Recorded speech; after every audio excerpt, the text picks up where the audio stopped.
Buenos días, estimados compatriotas. Aquí el ciudadano de infantería, fiel a su rutina, poniendo blanco sobre negro. Hoy es viernes, día 16 de febrero del año 2024. En primer lugar, voy a desear salud y bienestar a todo mi sufrido pueblo y desear un feliz viernes, radiante de amor y felicidad para todos los guineanos de bien, que por suerte somos la mayoría. Estimados compatriotas, el audio de hoy va a estar un poco desordenado, a mi pesar, pero es que hoy, sinceramente, no hay forma de concentrarme, porque cada día me quedo patidifuso, porque no sé hasta qué punto, cómo se tiene que explicar las cosas a mis paisanos o a ciertos para que se den cuenta que no se puede renunciar a la lógica. Solo pido a Dios que me dé templanza para encauzar el audio de hoy, porque sinceramente no sé ni siquiera por dónde empezar. El audio de hoy voy a empezar por el escándalo que ha pasado en la Federación de Guinea Ecuatorial. ¿Me entienden? Porque en primer lugar es que yo quiero que la gente sepan que muchas gentes hablan por ignorancia. Pero ya dije en su día que el sabio habla porque tiene que decir algo, mientras el necio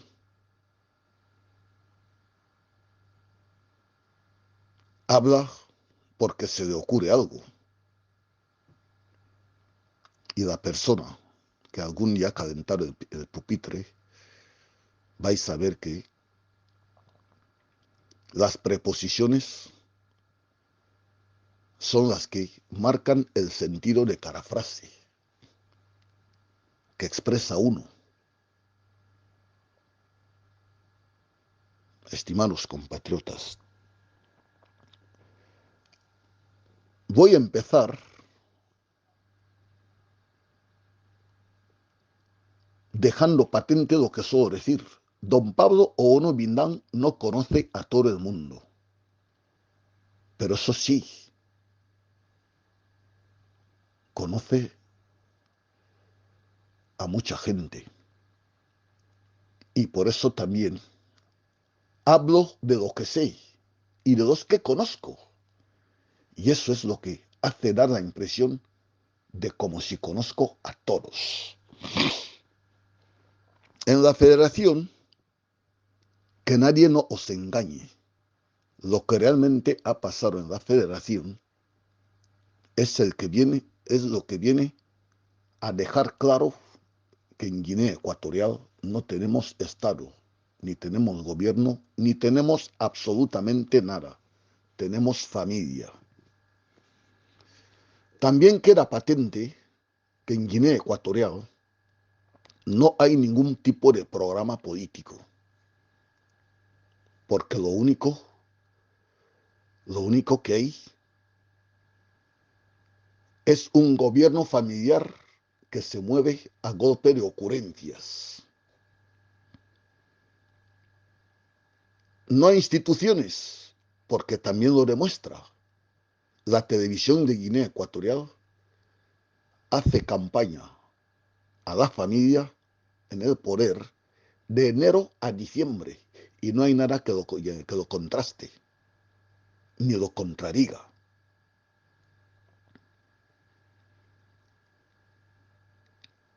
Que no se engañe a nadie. Lo que pasa aquí, lo que ha pasado, es que cuando se juega la CAN, tiene patrocinadores. Y esos patrocinadores son los que organizan el aspecto de los trofeos, de todo lo que se tiene que dar, lo que le corresponde. Y entonces, ¿qué es lo que pasa? La selección de Guinea Ecuatorial no fue ganadora, pero eso sí, hizo un importante papel. Y es, a pesar de ser la perdedora, es el que ha tenido el máximo goleador de esa competición, con lo que se le da el Balón de Oro africano. Y son premios que también llevan sus cantidades y sumas de dinero que van por detrás. Y entonces, ¿qué es lo que realmente pasó? Primero, para empezar,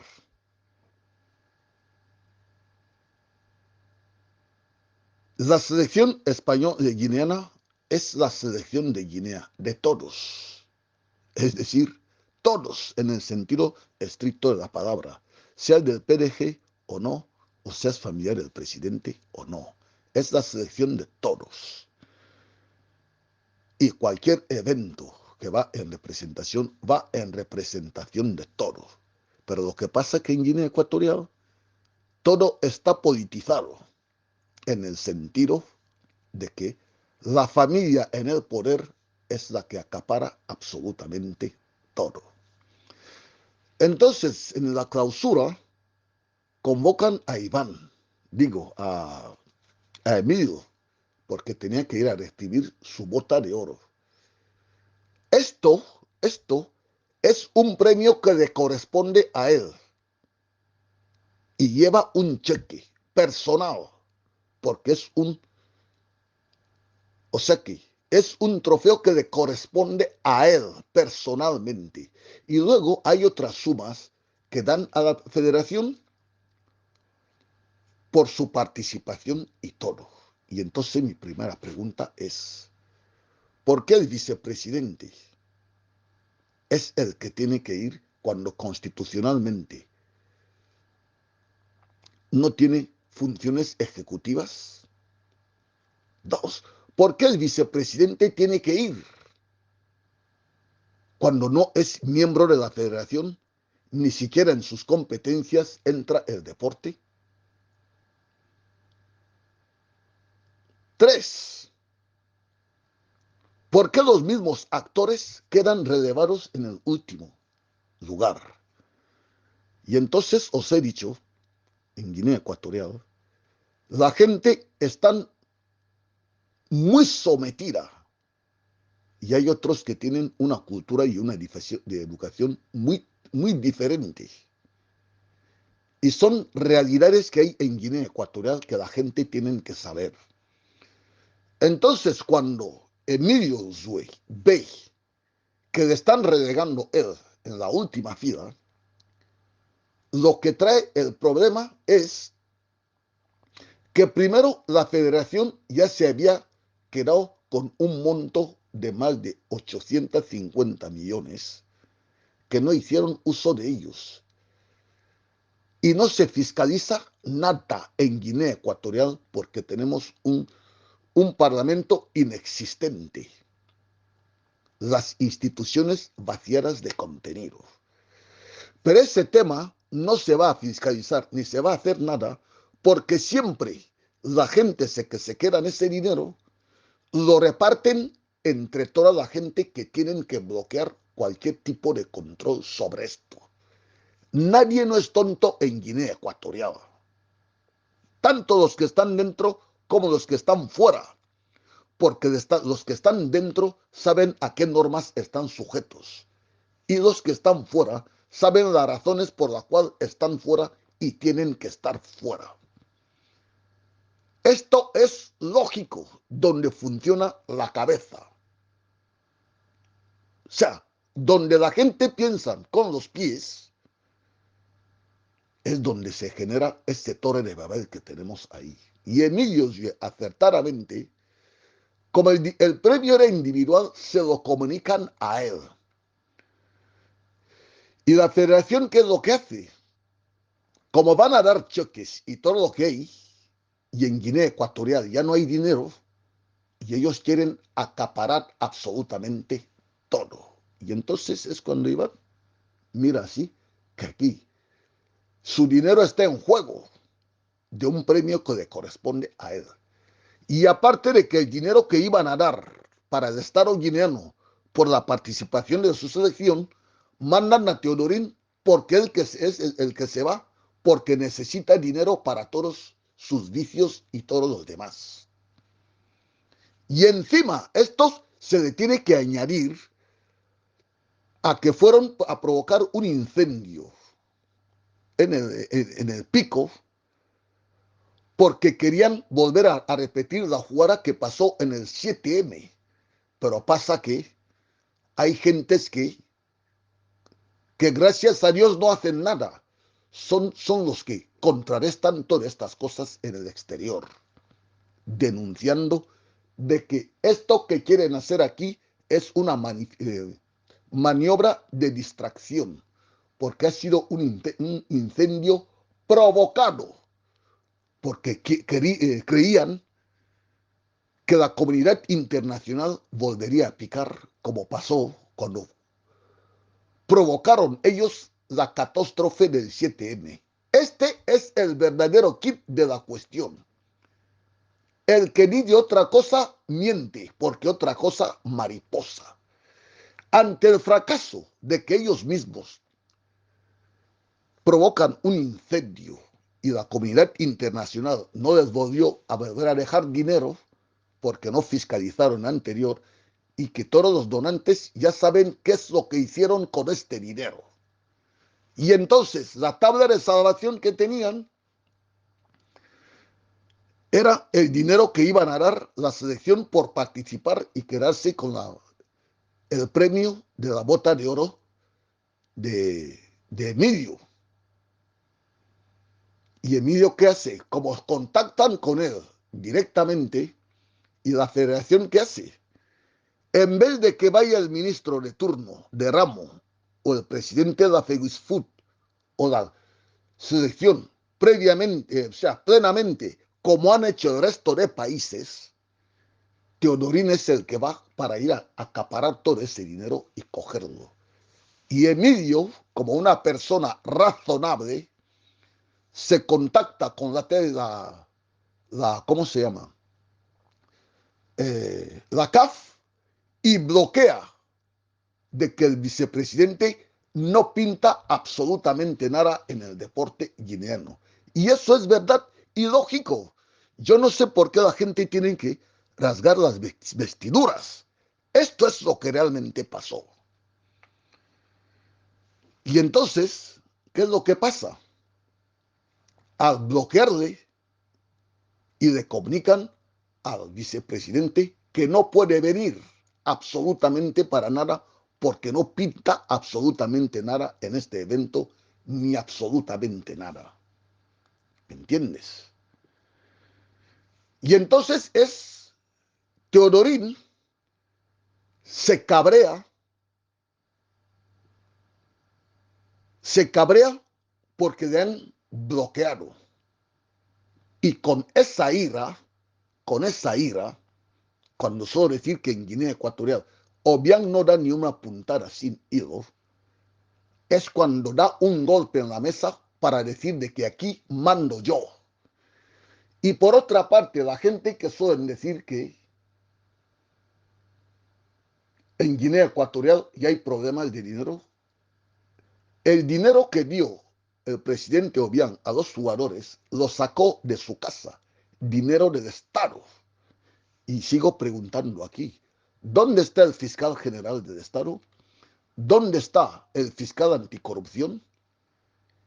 ¿Y cuáles son los temas que van a debatir en el Parlamento cuando tenemos un ministerio de Economía y Suministro que son convirados de piedra en el gobierno familiar de Guinea Ecuatorial? Sigo mi alocución. Pero ¿qué es lo que pasa?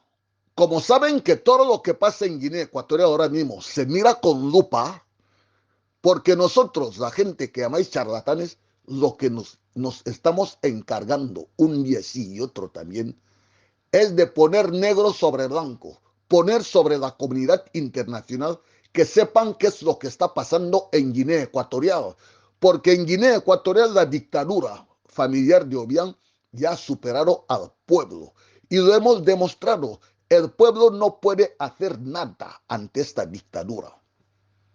Por eso la comunidad internacional, todo lo que se hace en Guinea Ecuatorial ahora mismo, se mira con lupa, porque primeramente todas las denuncias que se hacían no nos hacían caso porque ellos creían que nosotros tenemos problemas psíquicos, porque o sea, una persona normal en su sano juicio solamente puede creer de todo lo que está pasando en Guinea si está presente. Pero de que le cuenten, difícilmente se puede digerir. Y cuando Teodorín ve que se le han bloqueado y con unos argumentos sólidos, es cuando fuerzan al, al secretario general de la federación de que expulse tanto a Iván como a Emilio G. Otra cosa que es ilegal porque les va a traer consecuencias, porque esto ha ido a demostrar una vez más que todas las denuncias que solemos hacer acerca del funcionamiento del feudo de Obiang, que algún día fue una república, lo fue a constatar. Y lo que no entiendo es que hasta ahora el gobierno familiar de Obiang no se han dado cuenta que ya los vigilan. Están mirando todos sus movimientos y todo va completando. Y por eso me suele dar lástima todos esos paisanos nuestros que creen que la receta para resolucionar todo sigue siendo el silencio. No, el silencio es el problema. Y ese nudo, esos nudos, lo estamos desentrañando. Y la libertad en Guinea Ecuatorial va a llegar más pronto de lo que os podéis imaginar. Porque ya tenemos un buzón en la Comisión de Derechos en Suiza, otro en Estrasburgo, otro buzón en La Haya, en el Tribunal Penal Internacional, otro en Bélgica, en el Parlamento Europeo. Nosotros sí somos transparentes, no vamos a disparar por la espalda. Lo único que estamos haciendo es que la comunidad internacional tiene que saber lo que está pasando en Guinea Ecuatorial. Esto es lo que estamos haciendo y si nos convierte en antipatriotas, lo asumimos con toda entereza. Y entonces Teodorín, cuando se le ha arrebatado con argumentos de lo que estaban haciendo, que quieren hacer, no tiene sentido, es cuando sale ahora mismo, escribe un tuit después de escuchar los audios que han salido al respecto y la postura de la comunidad internacional, cuando yo suelo decir que Obiang no quiere compartir todo lo que sabe, porque todo lo llega, tanto en la presidencia como en el Ministerio de Asuntos Exteriores. Pero ellos manejan lo que quieren y lo que no.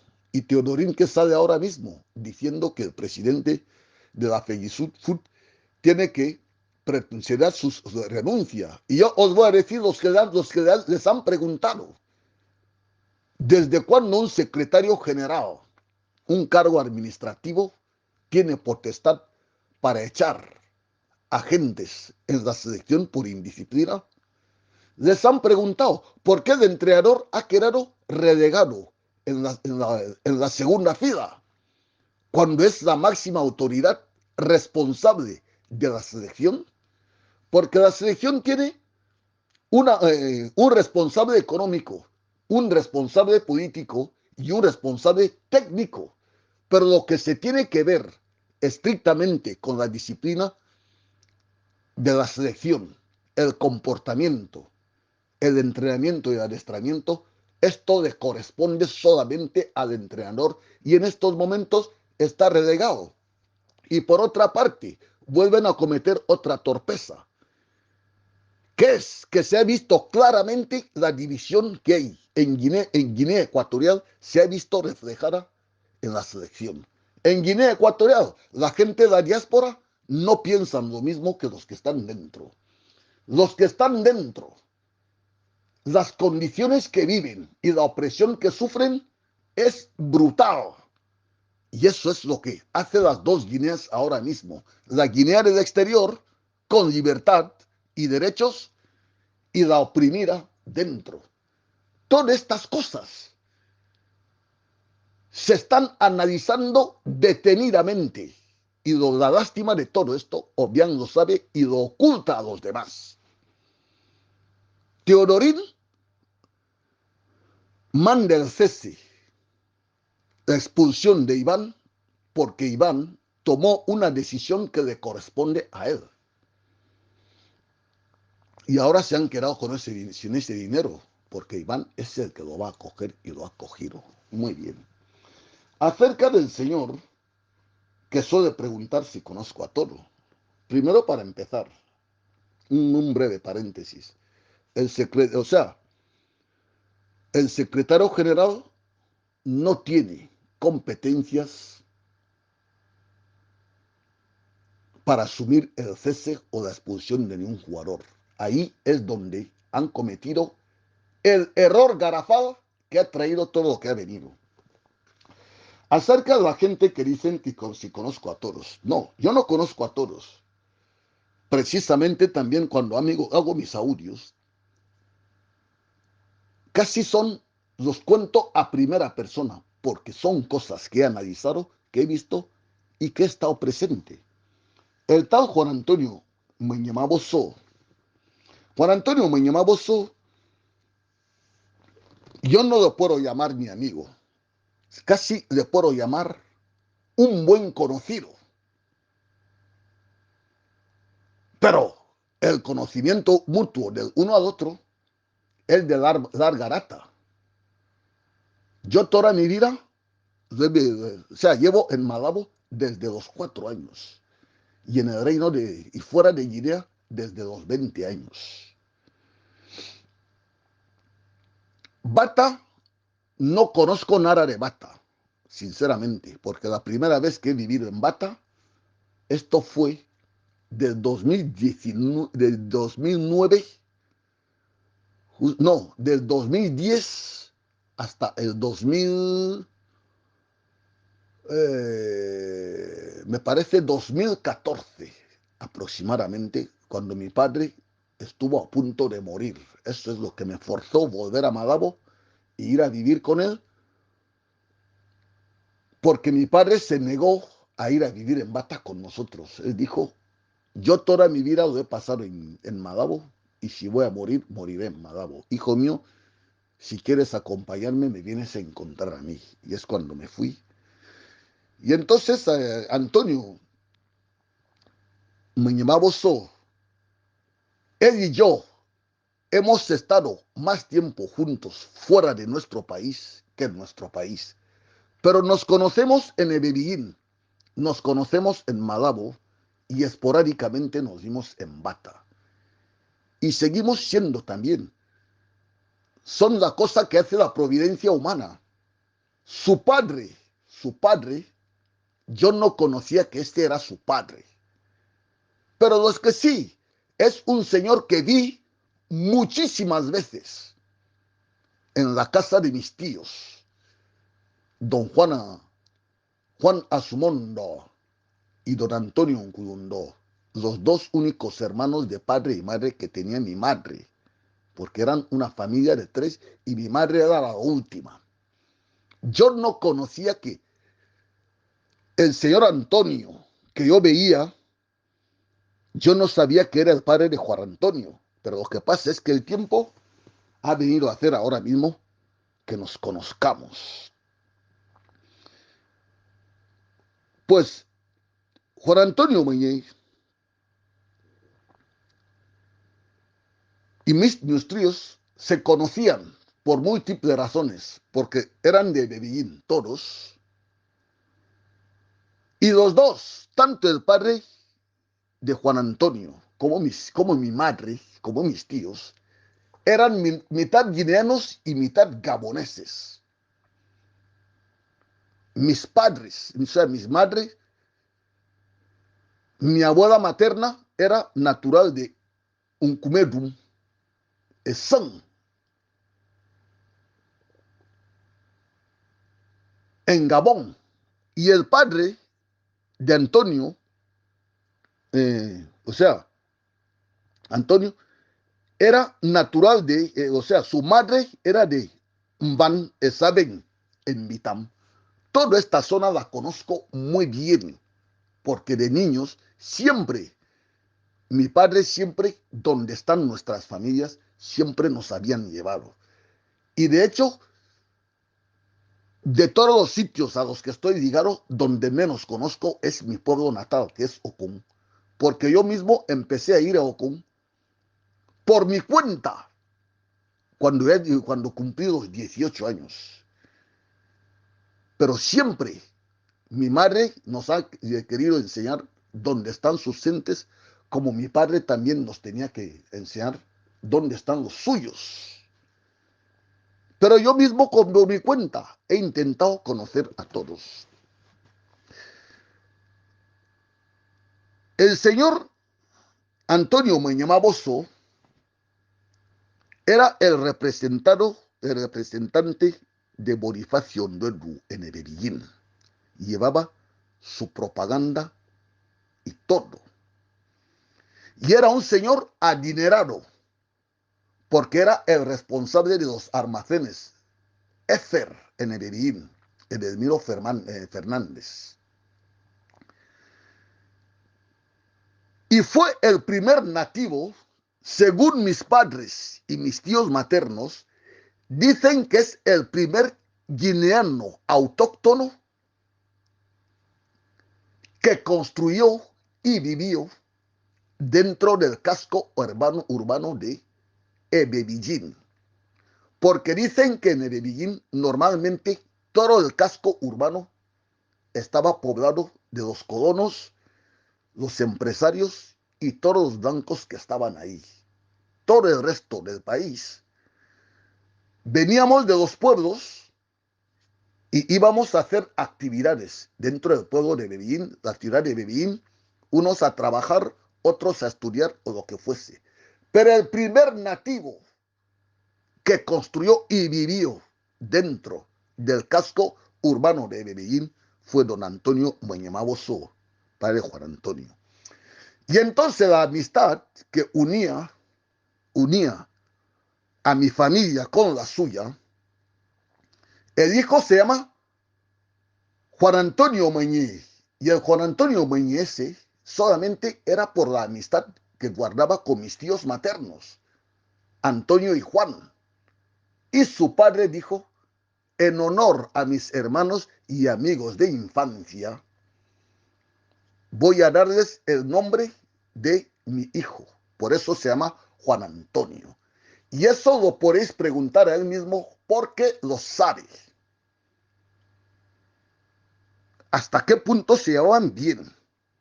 Y era un señor acaudalado que tenía un autobús que realizaba un servicio interurbano. Según dicen, por la mañana cruzaba la frontera, iba a la otra parte, en Kiosí, la parte de Gabón. Todos los gaboneses que venían a hacer compras o pasar el día en Ebebillín, los traía él por la mañana. Y luego a la última hora de la tarde, volvía a coger el transporte y va para que vuelvan a sus respectivos países. Y volvían. Y entonces, este chico, que sinceramente, cuando yo suelo decir que el señor Obiang es el diablo personificado, pues el señor Antonio Meñamaboso, este señor fue asesinado vilmente, donde se hacían trabajos forzosos en Godó. Y su asesino fue el señor conocido por todos, el Lumongona, natural de Ntaesakunan, padre de todos los que conocen ahí también, que le llaman Chico Mandá, le clavó una piqueta en la cabeza. Así murió el pobre señor. Según me contaron mis tíos, dicen que el padre de Juan Antonio murió muy temprano, o sea, no cumplió los 40 años cuando fue asesinado. Y entonces mirar cómo son las cosas. Que Juan Antonio le matan a su padre y al mismo tiempo es el que vienen a utilizar de ariete ahora mismo para que haga todo lo que está pasando. Es increíble. Y eso es lo mismo que pasa con Heriberto. Heriberto, según me contó también mis tíos, porque Heriberto, su padre, era maestro de enseñanza. El que más conocía de él era mi tío Antonio, que también era maestro de enseñanza. Y es el que nos contó por lo mismo, que cuando Obiang era jefe de cárcel es cuando mataron al padre de Heriberto Micó, el maestro Micó. Lo mataron también en Godó. Y vosotros mismos mirar el monstruo que es Heriberto en Guinea Ecuatorial ahora mismo, que hasta el extremo que Obiang le tuvo que utilizar para hacer daño a Maele para que se vaya a casar con su esposa. Hay que verlo para creerlo. Hay que verlo para creerlo. Yo me gustaría estar en la cabeza de Juan Antonio y de Heriberto, que cuando saben buenamente cómo murió sus padres y quiénes lo mataron, quiénes fueron los autores para que presten estos servicios a Obiang. Pero en fin, ahí cada uno, porque suelen decir que a cada cerdo le toca su San Benito. Aparcamos ese tema. Y luego le voy a decir a la gente, los come patatas, las cosas que hacen. Yo voy a revelar algo ahora mismo que lo hemos venido guardando en secreto. Pero ahora mismo es el tiempo que lo podemos revelar y no pasa absolutamente nada.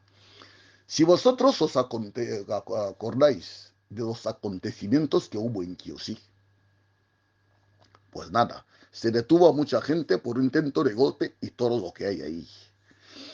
Muy bien. Pero ¿qué es lo que pasó? Terminaron a detener a la gente ahí sin ton ni son. Como cuando Guinea Ecuatorial, Obiang, campabas por sus anchas, de que no le combatían internacionalmente, se montó un simulacro de juicio. Se gastó muchísima cantidad de dinero para montar un juicio, una farsa en el estado de Camerún. Y como había muchísima cantidad de dinero por el medio, los cameruneses no lo querían renunciar y montaron un simulacro de juicio ahí, que se condenaron a Raimundo y todo mundo. Muy bien.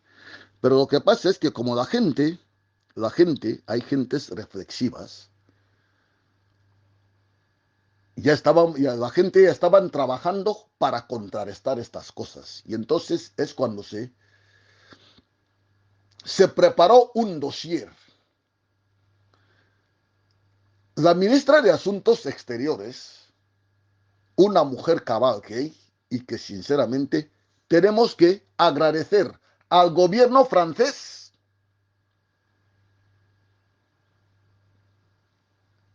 y a la ministra de Asuntos Exteriores saliente, porque tuvieron la paciencia de escucharnos para saber qué es lo que estaba pasando en Guinea Ecuatorial y estábamos poniendo pruebas del funcionamiento del Estado, de del, del Estado fallido de Guinea Ecuatorial. Y yo os sigo diciendo que si vierais la cara de los diputados y los senadores en la comisión mixta y en el Ministerio de Asuntos Exteriores, es que no daban crédito que esas cosas puedan pasar en ningún sitio del mundo. Pero gracias a ex embajadores de Francia, les empezaban a decir que, señores, esta gente no está loco. Todo lo que están diciendo es lo que está pasando. Y entonces es cuando la ministra de Asuntos Exteriores de Francia dicen, me preparáis un dossier aquí. Como ya me han avisado que tengo que ir a despedirme, o sea, me van a cambiar de mi puesto de trabajo, y tengo que irme a Camerún a despedirme con el decano del decano de todos los presidentes de las colonias francesas. Y este no era ni más ni menos que Paul Biya. Y es cuando se coge el dossier, se mete todas las pruebas dentro. Y una vez más tenemos que agradecer a nuestros hermanos del distrito de Mongomo, porque gracias a ellos, pusieron todas las pruebas que necesitamos de que el juicio era una farsa. ¿Dónde se metió el dinero? ¿Quiénes lo llevaron? La cantidad de dinero y absolutamente todo. Nos lo pusieron en nuestras manos. Y fuimos en el Ministerio de Asuntos Exteriores, fuimos recibidos por la señora esta, con todas las pruebas habidas y por haber. Y esta mujer sale y va a, a Camerún, se sienta con el decano de los presidentes de la francofonía y le dice así claramente que me van a cambiar de destino, pero por favor, como estadista que eres, resuelve este asunto. Porque aunque sea de Guinea Ecuatorial, cualquier cosa que puede pasar en Guinea Ecuatorial, esto te puede repercutir. Porque cualquier mala política que se haga ahí, los primeros damnificados vais a ser Camerún y Gabón, porque tenéis frontera terrestre. Y entonces, las pruebas eran tan contundentes que Paul Biya lo único que hizo es ir a decir a los muchachos que se calmen. Este asunto yo mismo lo voy a detener, porque el presidente Obiang está haciendo que nos miren a todos con lupa por la irracionalidad, su irracionalidad, porque está haciendo con su país que todos los presidentes africanos ahora mismo estamos en punto de mira, y esto lo voy a parar. Y entonces, una de las pruebas más contundentes fue, porque lo demostramos claramente, había un nombre ficticio que se inventó en una página web que se llamaba Luis Venancio. Este señor fue condenado en el juicio de Camerún. Paul Biya llevó las manos en la cabeza porque se demostró cómo se creó esa página y el Luis Venancio no existía. Es el nombre que se utilizaba para esto. Había otro señor, el cuñado de Macías, hermano o hermanito de Clara, Santiago Esono Samañana, que estaba exiliado en Camerún. Había muerto hacía 4 años, pero también estaba entre los condenados. Estaba también entre los condenados el embajador de Guinea Ecuatorial, o sea, el embajador francés en Londres, pero también fue condenado, señores, fue condenado. Eh, y fíjate cómo son las cosas. Y ese ex embajador es el actual director de la presidencia de Macron. Y luego otro caso flagrante fue el caso de Stéphane Raviol, exministro de Seguridad Exterior. Durante todo su periodo que ostentó su cargo, nunca pisó la África Negra. Los únicos sitios que pisó en África fueron Argelia, Túnez, Marruecos, o sea, la África Blanca. Pero también, pero también fue condenado a muerte, o sea, fue condenado en la farsa de juicio que se hicieron. Y una de las pruebas contundentes es todo el dossier que se preparó, porque las sentencias venían de Guinea y absolutamente todo. Y lo más escandaloso, ¿sabéis la cantidad de dinero que se gastó para provocar esa farsa? Pagar dinero y condenarlos. O bien primero gastó dinero para que La Habana Bozo le extraditaran. El gobierno camerunés, o sea, dijo, bastante ya tenemos con la farsa, pero extradición no se puede. Esto gastó mucho dinero. Le convencieron otra vez de que si da más dinero, pueden hacer que La Habana le tengan en la cárcel y que se pudra ahí. Puso más dinero. Y nosotros seguíamos trabajando porque teníamos una fe ciega de lo que estábamos haciendo. Y entonces yo suelo decir a la gente ahora mismo, yo siempre he dicho, los que quieren colgar las medallas que las cuelguen, pero por favor que nos dejen trabajar. Lo que a mí me gustaría es que La Habana Bozo haga una rueda de prensa. Porque cuando se hizo los recursos y todo lo demás, preguntar a La Habana Bozo si tenía comunicación con la gente que dicen que llevamos chaquetas y no hacemos nada. Y preguntar a La Habana Bozo con qué tiempo de antelación sabía que lo iban a sacar de la cárcel.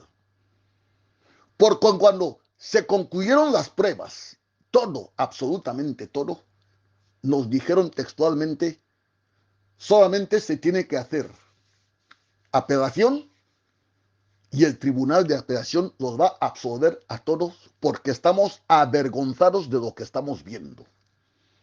Preguntar a La Habana Bozo, yo siempre pongo testigos.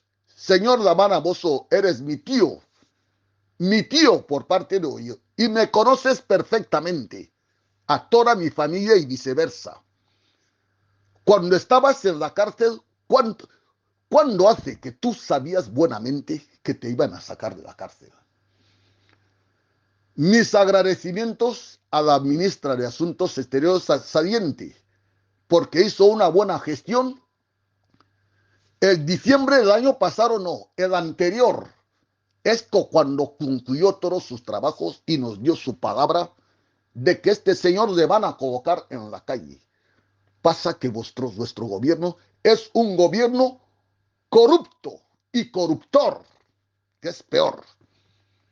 Que se pueda gastar esa cantidad de dinero solamente para fastidiar a alguien, ¿entiendes? Y sobre todo lo que exijo que La Habana Bozo dé una rueda de prensa, porque hay unos señores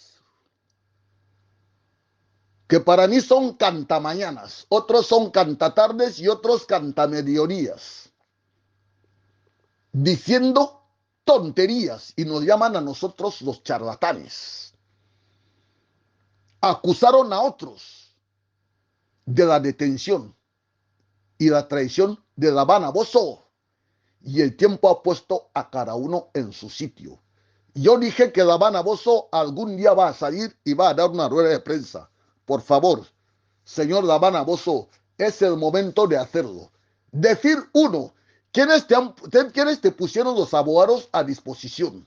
Uno, ¿quiénes costearon tu tribunal de apelación, o sea, tu representación en el tribunal de apelación?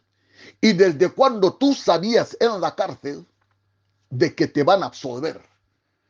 Y en tercer lugar, decirles también a esta gente que la gestión que se hizo fuera hizo que se mejoraran tus condiciones en la cárcel hasta el extremo de que tuviste un tumor que se pagó en que te dejan pudrir y morir, y lo que no sabían hasta qué punto habíamos trabajado, y te operaron, te sacaron en la cárcel, te fueron a extirpar el tumor y ahora mismo estás sano y vivo, a pesar de lo que quería Obiang. Y por eso Obiang en estos momentos está enfurecido. Y yo quiero decir a la gente, ya ves cuando solo decir que Obiangema no volverá a hacer lo que hacía antes. Y os voy a repetir aquí, señores, apostar por Obiang es apostar por el caballo perdedor. Para mal o para bien, esta dictadura está en su ocaso o apocalipsis y van a caer más pronto que tarde. Pues nada, dejaron de apartar Oreda Van, entonces me piden siempre que por favor no termine los audios sin refrescar la memoria. Muy bien a la gente. La memoria que voy a refrescar hoy es decir al fiscal general de Guinea Ecuatorial que la falsedad documental es un delito tipificado en nuestro código y ordenamiento enjuiciamiento civil. Don Edmundo Bocio Dioco nació en 1921. ¿Eso qué significa? Que don Edmundo Bocio Dioco y Obiangema solamente tenían diferencia de 11 años. Don Federico Ngomonando nació en 1920 en Villavillán. Tenía diferencia de edad con Obiang, era de 12 años. Y don Francisco Maciamengema Villoñendo nació en 1924, es decir, entre Obiang y Macías tenían una diferencia de 8 años. Y entonces me pregunto ahora mismo, señor fiscal, ¿cómo se puede entender que de golpe de porrazo, o sea, todo eso se ha quedado por la borda y Obiang ha fabricado sus años hasta el extremo que hay una diferencia de edad de 2 meses con su hermanito consecutivo? ¿Me podéis decir cómo se come esto? ¿Cómo el portavoz de la presidencia sigue presentar para dar rueda de prensa ante tal aberración? Vosotros mismos miráis a Armengol Ondoañema, que también ha rebajado su edad. Mirar a Armengol Ondoañema tiene 81 años. Y mira, su hermano también tiene 81 porque han nacido el mismo año y con diferencia de 2 meses nada más. Compararlos con otros miembros del gobierno que tienen 81 años. ¿Esto es difamar? Señor Heriberto Mico, ¿esto es difamar o es una tomadura de pelo al pueblo de Guinea Ecuatorial? ¿Qué delito se va a perseguir en Guinea si nuestra constitución no pone claramente de que se van a perseguir todos los delitos menos los delitos que cometan Obiang y los suyos? Ahí lo dejo. Refrescando la memoria otra vez, estimados compatriotas, el señor Obiang es un tío que se venga absolutamente de todo. Y por eso quiero recordarle a todos los niños de la selección guineana que el mayor error que van a cometer es volver a enrolarse en las filas de la selección, porque os van a asesinar absolutamente a todos. En el audio de ayer ya os dije lo que pasó con Bruno, con Melchor Okomoto y con Enestrosa. Hoy voy a añadir a la lista a dos más. Don Francisco Javier Ondoangue, más conocido por Chacho Ondoangue, era inspector de la policía. Ha cometido muchos errores como todo el mundo. Pero ¿sabéis el error capital que cometió? Ir a casarse con la sobrina del presidente. Fue el mayor error. O sea que el presidente se acostaba con su hija, se acostaba con su sobrina en el palacio de su casa. Y Constancia Mangue de Obiang, cuando se dio cuenta que todas las doncellas que tenían en casa eran las concubinas de Obiang, los colocó a calle, absolutamente a todos, a Epifania, a los somos más conocida por Epi, a Virginia, más conocida por Nenita, a Solange, también les colocó absolutamente a todo porque se acostaba con todos, sin ton ni son. ¿Me entiendes? Y entonces, ¿qué pasa? Chacho Angondo, Obiang le tenía esa rivalidad de que se ha venido a casarse con su sobrina cuando era realmente su mujer dentro de su casa. Y Chacho Angondo venía cometiendo tropelías, pero aprovecharon cuando tuvo las diferencias con un cooperante francés para meterlo en la cárcel, expulsado en el ejército, digo, en la policía y todo. Francisco Javier Chacho Angondo, él no hizo nada que no sea más grave que lo que hizo Efamba o Tío Mío. Lo mismo pasó con Joaquín Aló. Joaquín Aló se casa con Solange. Y Obiang, con un ataque de celos, le hace para que se le acerque, como si fuera su, su suegro. Y con que lo que quería era tenerlo de cerca para eliminarle físicamente. Y mirad si lo consiguió.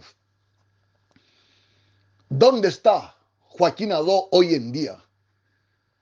Le tendieron una trampa, lo secuestraron, lo trajeron en Punta Fernanda y ahí es donde Obiang le ajustició. Y la gente que estaban preparados, presentes, Obiang le preguntó, estando dentro de un bidón, le preguntó en fan, Sewanyin, Manji John Melo Anawa, ahora mismo vas a pagar tu osadía. Y otra cosa que os voy a recordar, había un programa en España que se llamaba Cruzando el Mississippi. Me olvido ahora mismo del periodista que conducía ese espacio. Ese periodista actualmente tuvo que salir de España, porque para que veas cómo es Obiang de mago, y llamó a su amigo, el rey emérito, de que vayan a por ese periodista. ¿Y sabéis lo que pasó? Ese periodista estaba haciendo una entrevista a Solange en directo, que lo vi, no es que me lo contasen. Y es cuando Solange coge el teléfono en el plató ahí, llama a Obiang. Y Obiang estaba hablando textualmente. Te dije que no te casaste con ese, que no te cases con ese y tal. Y de repente le comunicaron a Obiang que cuelgue el teléfono porque le estaban oyendo en directo en España. Todo el mundo lo sabe. Así que, señores, cuando solo decir que lo mío es poner negro sobre blanco, es porque no estoy para inventar nada. Ni tampoco hago los audios en función de los audios que han hecho otros. Hablo de mis temas, de mis historias, de cosas que tienen repercusión en la vida diaria de todos los guineanos de bien. El que tiene oídos, me ha oído perfectamente. Aquí el ciudadano de Infantería.